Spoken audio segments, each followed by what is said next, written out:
Root beer is a timeless American beverage. Its cold snap and delicious taste have engendered millions of devotees over the past 100 years. From coal mines to baseball diamonds, root beer has been beloved by people from basically every walk of life. And yet, there's one brand that stands above the rest when it comes to this liquid confection, A&W. So how did one brand rise above all the others to remain at the top of the heap for more than a century? Well, today we're looking at why A&W is still the #1 root beer after 100 years. But before we get started, be sure to subscribe to the Weird History Food channel and let us know in the comments what other classic beverages you'd like to hear about next. Okay, time to sidle up to the bar for an order of sarsaparilla. Starting in the mid-19th century, root beer has been a beverage that countless people have enjoyed. Written recipes for the drink date back to the 1830s, when the drink was initially consumed for its presumed medicinal properties, of which it has none. So, don't go pouring a can on a broken ankle. In the 1850s, it was combined with soda into a soft drink and became a confectionery delight, a sweet treat that allowed for a respite from the daily struggles of, living in the 1850s.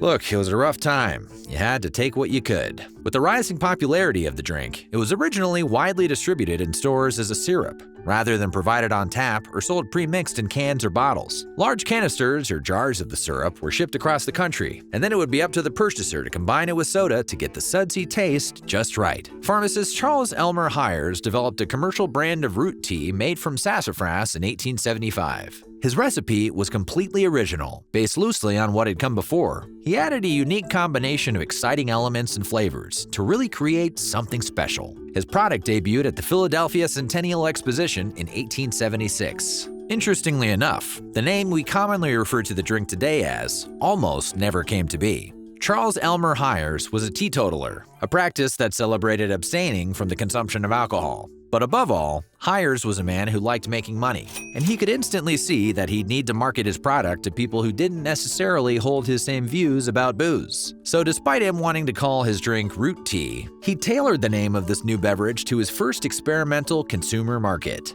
He was planning to sell the drink to Pennsylvania coal miners, and they weren't going to go anywhere near something called root tea. So Hyers named his drink root beer.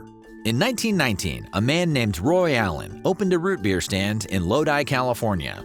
Allen, who was originally from Illinois and working as a hotelier, had decided to make a pivot and went out to California to seek his fortune. As legend goes, Allen was traveling in Arizona when he met a pharmacist and chemist who convinced Allen that he had created the perfect root beer recipe. Allen purchased the recipe from this mysterious man and decided to stake his claim in California, going all in on root beer.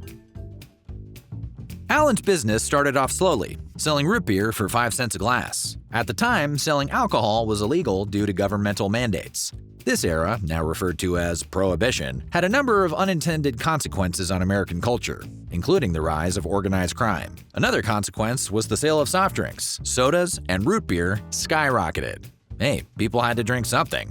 In 1922, Allen, along with a new business partner named Frank Wright, decided to rename the business with the grand opening of a second location in Stockton, California. They chose A&W Root Beer, taken from the initials of their surnames. A few years later, Allen used profits from the business to buy out a chain of root beer stands, increasing their market share substantially. By 1925, they had locations in California, Texas, and Utah. But it wasn't all smooth suds. This was the early days of franchising. And one of the problems that Allen and his fledgling company ran into while expanding was maintaining a consistent look, menu, and set of procedures for each A&W location. They didn't even have consistent branding or a uniform look for each building. The restaurants were housed in whatever the franchisee could afford.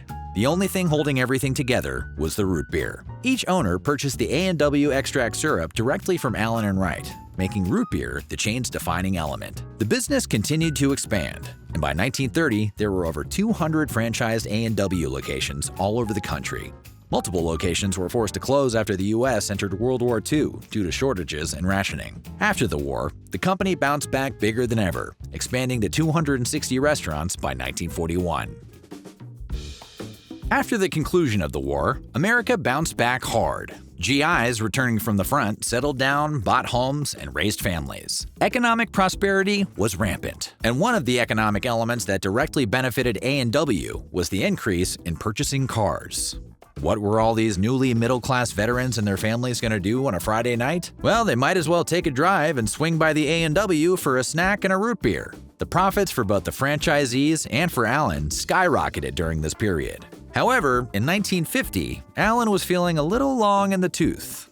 The man was born in 1882 after all. So he sold A&W to Gene Hertz, a root beer magnate from Nebraska, and the company was reshaped. Now called the A&W Root Beer Company, Hertz pursued an aggressive expansion agenda. In the next 8 years, Hertz oversaw roughly 1,800 new franchise openings. By 1960, the chain boasted over 2,000 locations across the U.S. They even managed to open a location in Canada.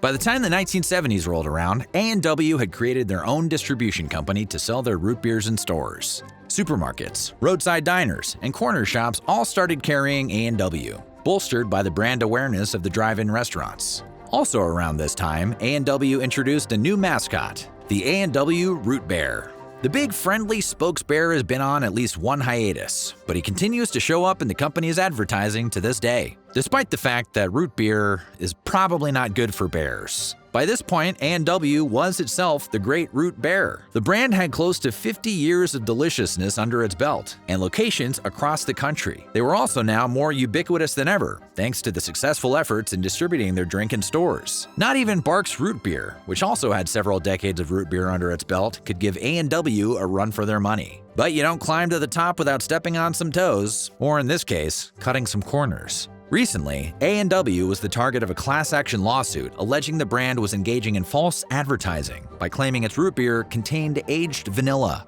The suit was made up of individuals who had purchased the beloved beverage between 2016 and 2023, expecting a refreshing hint of vanilla and tasted none. The case was settled out of court in 2023 to the tune of over $15 million, with A&W admitting no wrongdoing, which probably means there's no vanilla in those drinks. Today, A&W is still the most popular brand of root beer in the country. In the third quarter of 2024, restaurants that sell A&W generated over $13.7 million in income thanks to the old-timey treat. And while today the brand is primarily known as a soda slinger, with its root beer available just about everywhere you can buy a soft drink, A&W restaurants are still a staple of many suburban areas across the country. There are currently 460 A&W locations still up and running across 10 states. But California, the state where it all began, is home to the most, at 60. And the brand is still the most recognized of all its competitors to this day. Regardless of whether or not it's your favorite, there's no arguing that A&W is root beer. Hopefully they can sign the Great Root Bear for another 100 years. So what do you think? Is A&W the definitive root beer? Let us know in the comments below, and while you're at it, check out some of these other weird history food videos.